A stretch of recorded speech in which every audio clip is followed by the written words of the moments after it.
প্রজন্ম তৈরি করছে, যেই প্রজন্ম দিনের মধ্যে নারীর প্রতি ঘৃণা তৈরি হবে, টুপির প্রতি অশ্রদ্ধা তৈরি হবে।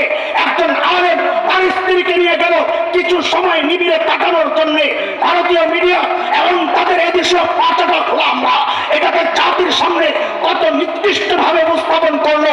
অপপ্রচারের মাত্রা সর্বোচ্চ পর্যায়ে তারা নিয়ে ঠেকালো। এর দোস্ত, আমাদের স্পষ্ট পেগাম, বাংলাদেশে ইসলাম কচুরি করার মতো ভাইসা আছে ভাই।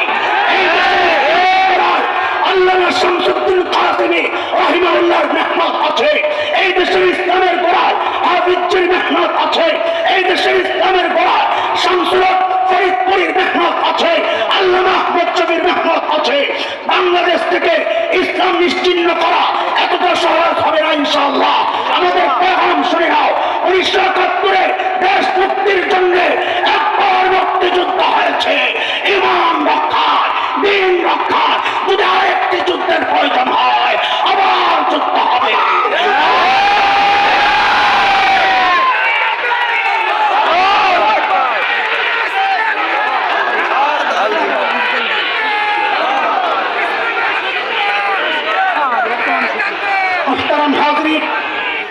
আমাদের পদ্ধতি কয়টা?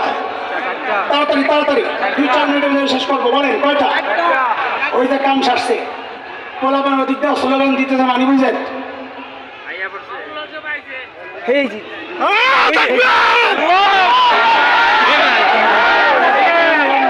ঠিক আছে ঠিক আছে। আল্লাহ তাআলা আমাদেরকে শয়তানের সমস্ত ধোঁকা থেকে বাঁচার তৌফিক দান করেন। শয়তানের ধোঁকার যত লাইন গার্ড আছে এগুলো আমাদের কাছে আল্লাহ স্পষ্ট করে দেন। আমিন।